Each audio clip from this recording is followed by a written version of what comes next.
7 को देखते हैं। Ali's mother bought 3 whole 1/2 kg of chicken, 1 whole 1/2 kg of fish. bought का मतलब होता है खरीदना, Ali's का मतलब अली की, मदर का मतलब अम्मी जो है, उन्होंने खरीदा 3 whole 1/2 kg of chicken खरीद लिया 3.5 किलो, ठीक है, और 1 whole 1/2 kg का खरीद लिया फिश मछली, and 2 whole 1/4 kg of mutton, बकरे का गोश्त, ठीक है, बकरे का गोश्त भाई, बकरे का गोश्त मटन।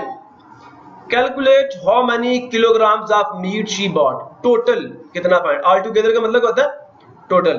कैलकुलेट मालूम करें हाउ मेनी किलोग्राम्स, कितने किलोग्राम्स ऑफ मीट गोश्त का शी बॉट उसने खरीदे, ऑल टुगेदर टोटल मुकम्मल। तो तीनों को ऐड कर लो, क्या कर लो, तीनों को ऐड कर लो, आपको टोटल मीट पता चल जाएगा जो उसकी वालदा ने खरीदा। ऐसा ही है ना। Question number 7 solution. मैं डायरेक्ट डाल रहा हूं, टोटल मीट बॉट, ठीक हो गया, बराबर आ जाएगा, तीनों को जमा कर लो। 3 whole 1/2, ये कौन था, चिकन था, प्लस फिश कितनी थी, 1 whole 1/2, उर्दू में कहेंगे 1.5 किलो, ठीक है, और 2 whole 1/4 kg 2.25 किलो बकरे का गोश्त। अगला जो था है ना, तो 2 whole 1/4 kg ऑफ मटन। अब इन तीनों को हम ऐड कर लेंगे तो हमें टोटल मीट पता चल जाएगा। ये एज इट इज साथ लिखते हैं, ये वाली साइड।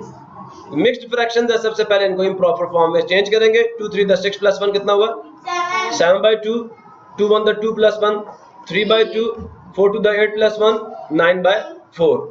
प्रॉब्लम किसी को, इन सब का एलसीएम फाइंड करते हैं, 2 2 एंड 4, सब 2 पे जाएंगे ना, प्राइम नंबर्स का 2 3 5 एंड सो ऑन, ये प्राइम नंबर्स है। सो 2 पे पहले डिवाइड करेंगे, 2 1 द 2, 2 1 द 2, 2 2 द 4, अगेन 2 पे करेंगे 1 1 एंड फिर 1 आ जाएगा यहाँ। प्रॉब्लम किसी को, LCM of 2 2 and 4 is equal to 2 × 2 and the result is 4।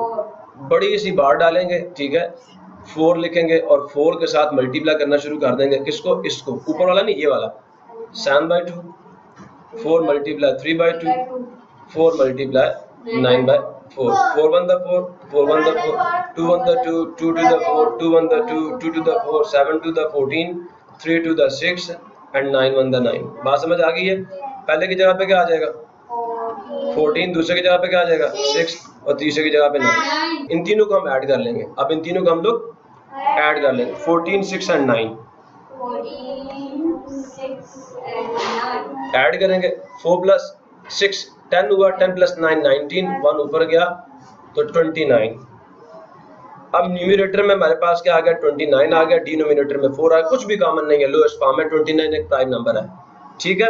29 को हम क्या करेंगे, डिवाइडेंड बनाएंगे और 4 को डिवाइजर बनाएंगे। बात समझ आ रही है ना। 4 के टेबल में 29 तो नहीं आता, लेकिन 4 7 था 28 होता है।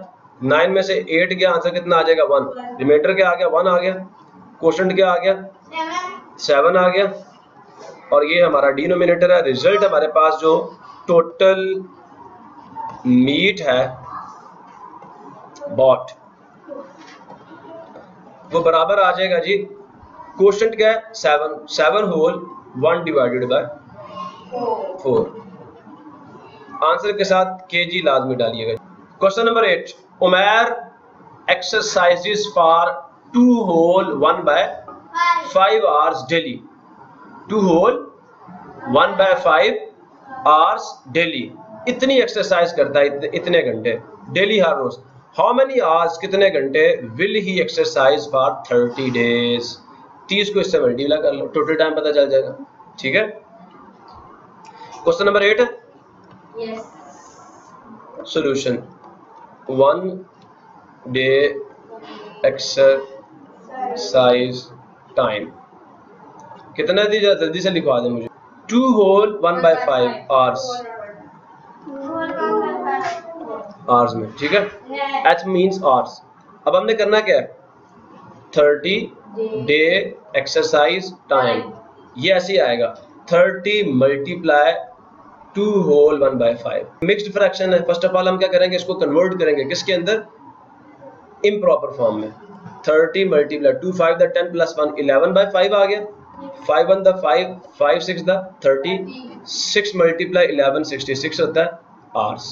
ये यहाँ पे लिखते जाओ लिखते जाओ लिखते जाओ लिखते जाओ लिखते जाओ, आखिर पे डाल दो 30 डेज एक्सरसाइज टाइम, ये total hours 66 hours. Now the next question, question number 9। सुन रहे हैं ना आप लोग? कह रहा है the length of a side of a square. अच्छा पहली बात गौर से सुने बेटा, 4 कोनों वाली, ये देख रहे हो इसके कितने कॉर्नर्स हैं, 4 कोनों और 4 साइडों, इसकी साइड्स भी कितनी है, 4 कोनों और 4 साइडों वाली ऐसी बंद शक्ल, ठीक है, जिसके ये सारे एंगल 90 डिग्री के हों। अब 90 डिग्री कितना होता है, मेरी बात गौर से सुनना, एक सर्कल का चौथाई, एक सर्कल का चौथा हिस्सा, एक सर्कल के चौथे हिस्से के बराबर यहाँ सब में क्या हो, सेपरेशन हो। बात समझ आ रही नहीं आ रही? उसको कहते हैं स्क्वायर। उसे क्या कहते हैं, उसे उर्दू में कहते हैं मुरब्बा। उर्दू में क्या कहते हैं, मुरब्बा। तो इसकी चारों साइडों की लेंथ बराबर होती है। यहां तक समझ आया स्क्वायर क्या होता है?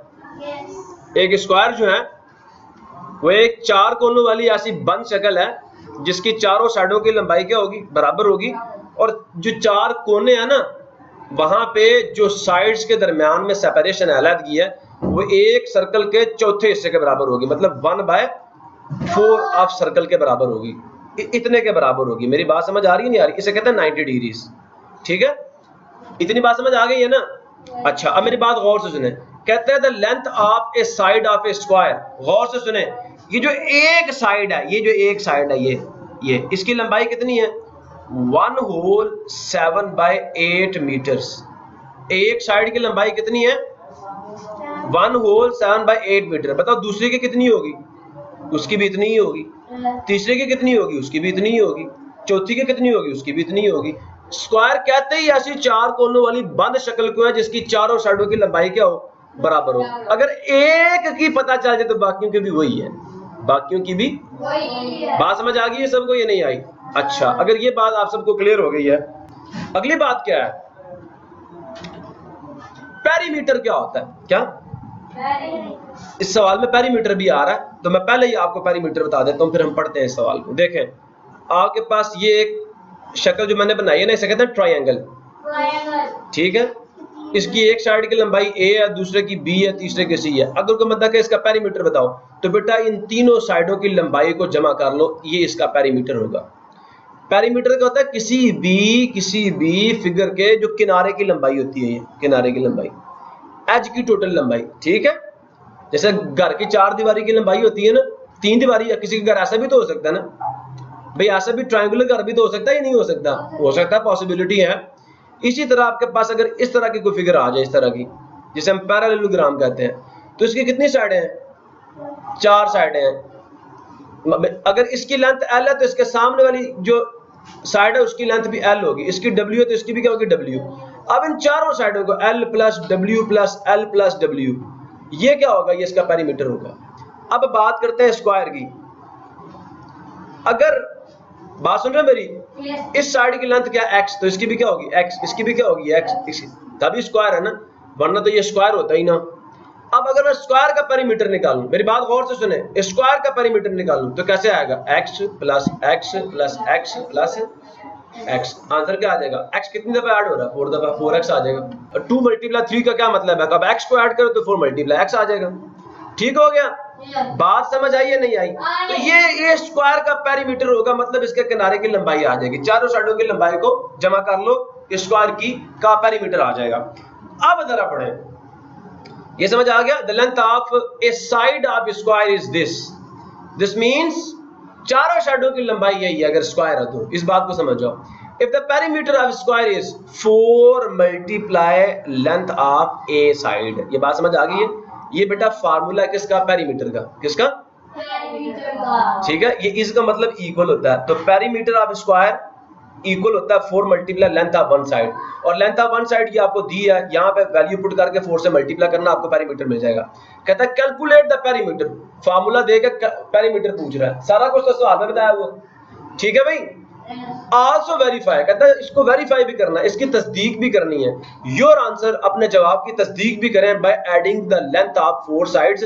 ये जो आपकी लेंथ है ना, ये जो एक साइड की लेंथ है ना, ये जो लेंथ है चारों के बराबर होती है, इन चारों को ऐड करके चेक करना क्या इसके बराबर आंसर आता है या नहीं आता। मैं आपको बताता हूं करना कैसे इसको। क्वेश्चन नंबर 9, ठीक हो गया। सॉल्यूशन, ये हमारे पास स्क्वायर है, बना लिया हमने। एक साइड की लंबाई क्या है 1 होल 7/8 मीटर्स, 7/8 मीटर्स, और ये भी क्या है, ये भी इतनी है, ये भी उतनी है, ये भी उतनी है, सारी बराबर है। बात समझ आ रही है? मैं इसको स्मॉल एल कह देता हूँ, ठीक है। अब मैं इसको सॉल्व करूं, ठीक है। मैं यहां पे लिख देता हूं लेंथ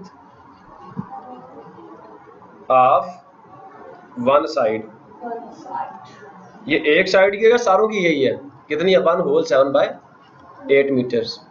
पेरीमीटर, अब गौर से सुनना,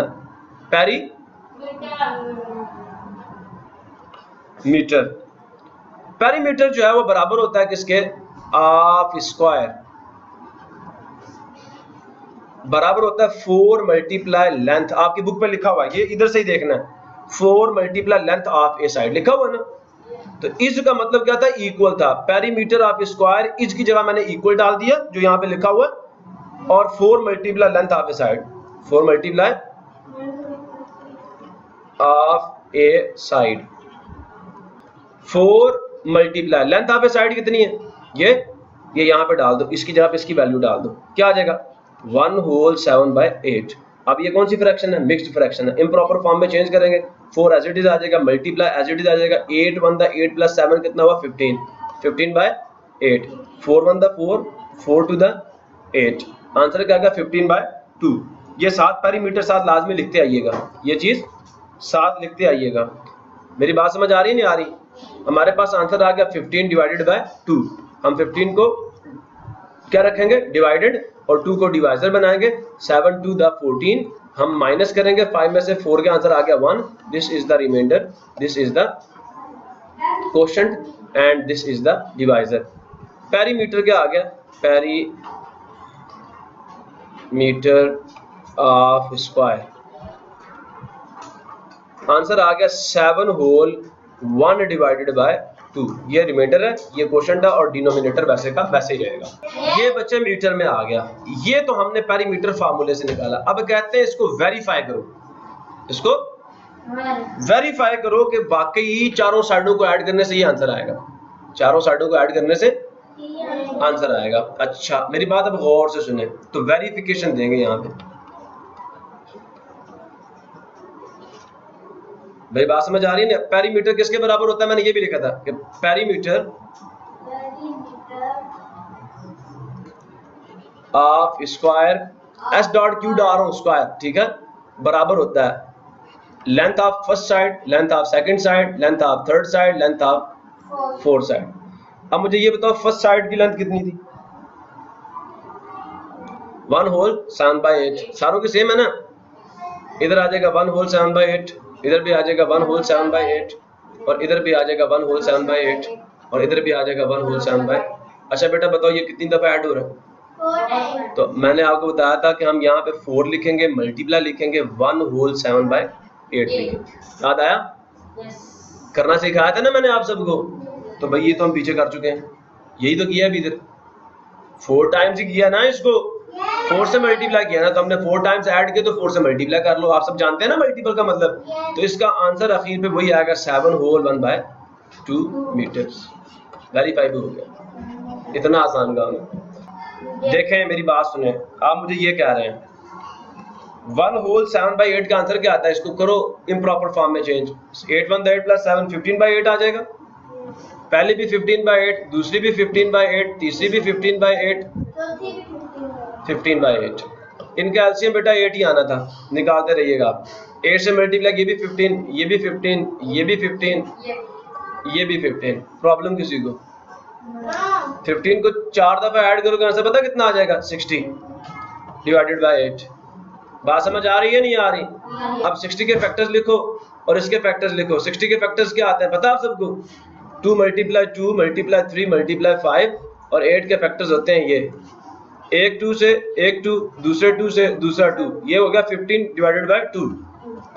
सुन रहे हो? आखिर पे वही चीज बनी। अब इसको डिवाइड करके जैसे मैंने पीछे किया था 7 होल 1/2 आपका आंसर आ जाएगा मीटर में। तो आपको मैंने ये भी कर दिया और ये मैंने आपको डायरेक्ट भी कर दिया। अगर अब भी किसी को मसला है तो मुझसे पूछ लो। अच्छा, अब हम आगे चलते हैं। लास्ट क्वेश्चन है जी हमारा 10वां सवाल है, कहता है area of A room. Area पता क्या होता है? एरिया पता क्या होता है? अब मेरी बात गौर से सुनो, मेरी बात गौर से सुनो। हमारे इस कमरे की एक लंबाई है और दूसरी क्या चौड़ाई, ऐसा ही है। और इन दोनों के मिलने से ये फर्श बन रहा है। क्या बन रहा है? ये हाईलाइटेड रीजन देख रहे हो?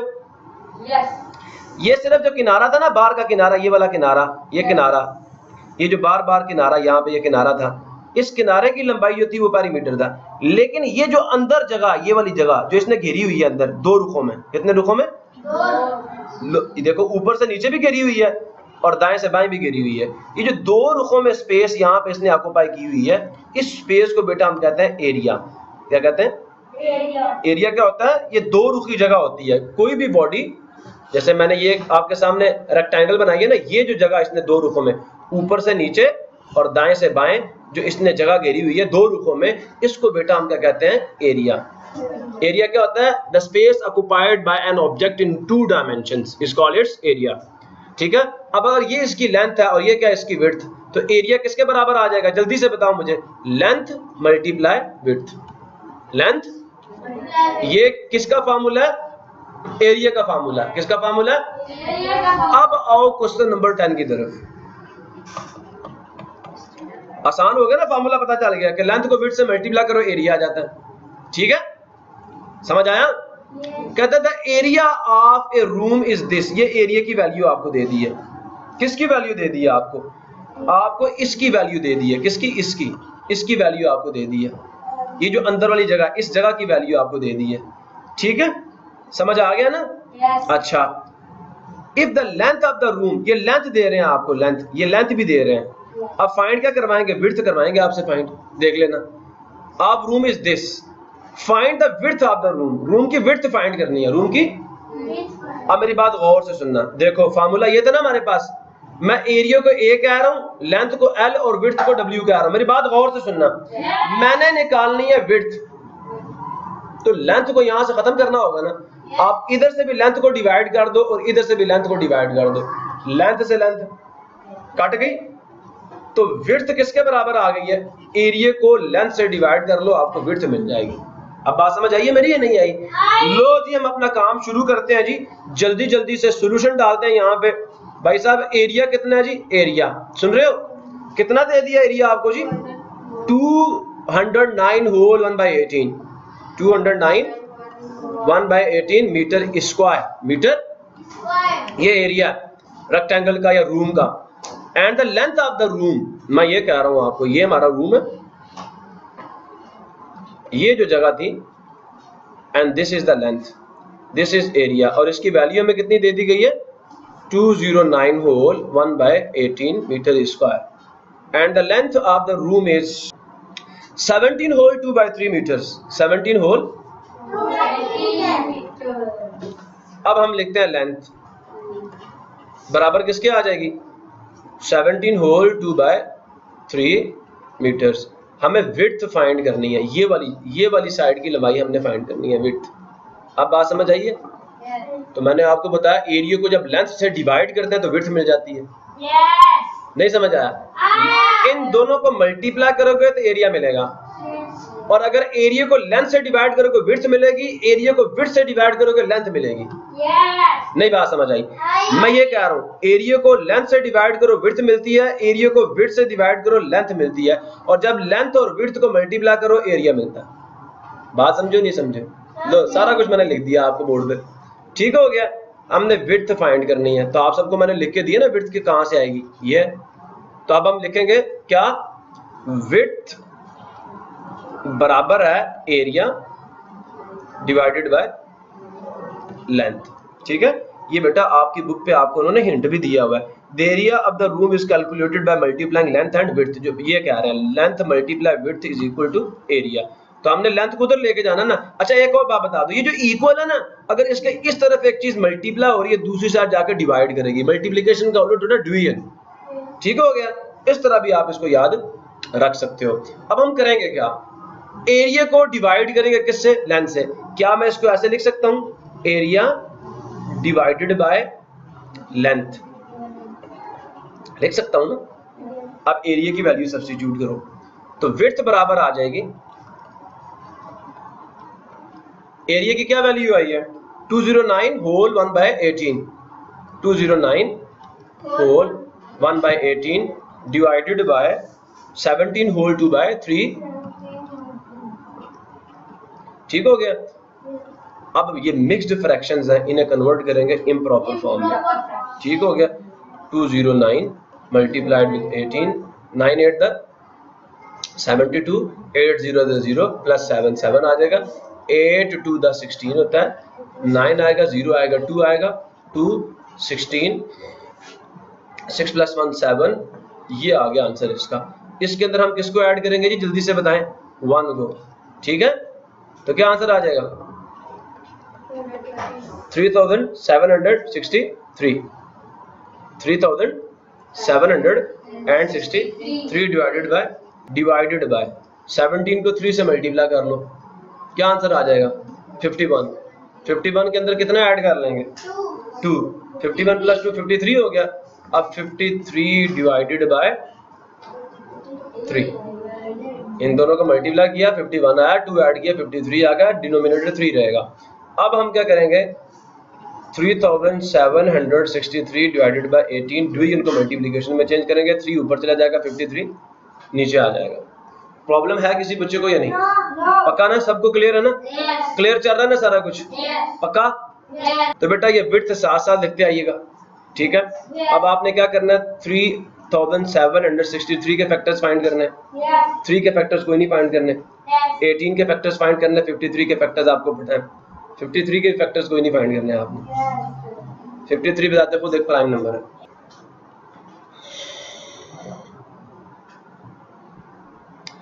अच्छा मेरी बात सुने, 3 1 द 3, 3 6 द 18, अब हमारे पास ऊपर का रह गया 763 डिवाइडेड बाय 6 मल्टीप्लाई 53। अब ऊपर की फैक्टराइजेशन कर ले, नीचे की फैक्टराइजेशन कर ले, फिर आपके पास आ जाएगी। हम इसको सॉल्व करते हैं, क्या जी नंबर क्या था, ऊपर वाले के फैक्टर्स फाइंड करते हैं।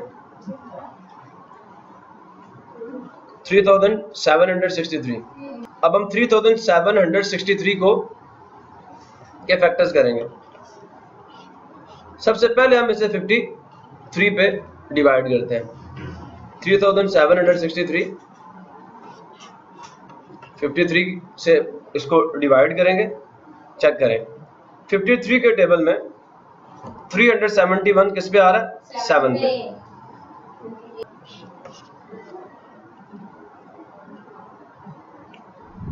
3763 को हम 53 पे क्या करेंगे, बाकी आप बेशक प्राइम फैक्टर चेक करते रहे, 53 पे हम इसको डिवाइड करेंगे। 3763 53 पे करेंगे, अब देखिए 353 से छोटा, 7 साथ में लाया, 37 भी इससे छोटा। अब 376 जो है हम चेक करते हैं क्या 53 के टेबल में आता है, तो 53 के टेबल में 7 के ऊपर 371 आता है, हम यहाँ पे लिख देंगे 371। 6 में से 1 के आंसर क्या आ जाएगा, माइनस करने के बाद 5 आ जाएगा, 3 ऊपर से उतारा 53, यहाँ पे 7 आ जाएगा, ठीक है। 53 7 था 371 और माइनस करने के बाद जो रिमाइंडर आया 5 आया, 3 ऊपर से नीचे गया। अब ये 53 1 था 53, यहाँ पे 71 आ जाएगा। अब 71 जो है वो 71 पे जाएगा, प्रॉब्लम किसी को।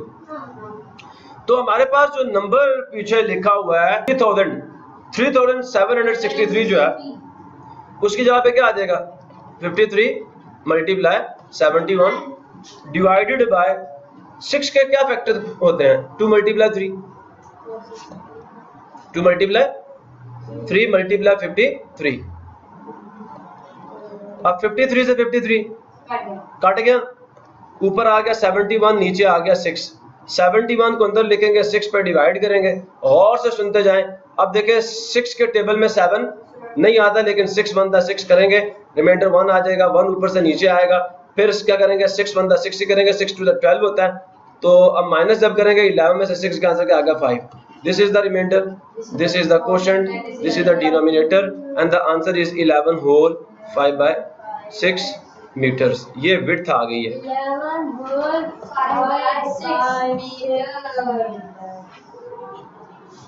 11 होल 5/6 मीटर। ठीक हो गया? क्लियर है? Very good. इसी के साथ आज का हमारा लेक्चर भी कंप्लीट हुआ और हमारा चैप्टर भी कंप्लीट हुआ। मिलेंगे इंशाल्लाह नेक्स्ट लेक्चर में नए चैप्टर के साथ। तब तक के लिए अल्लाह हाफिज। पाकिस्तान जिंदाबाद।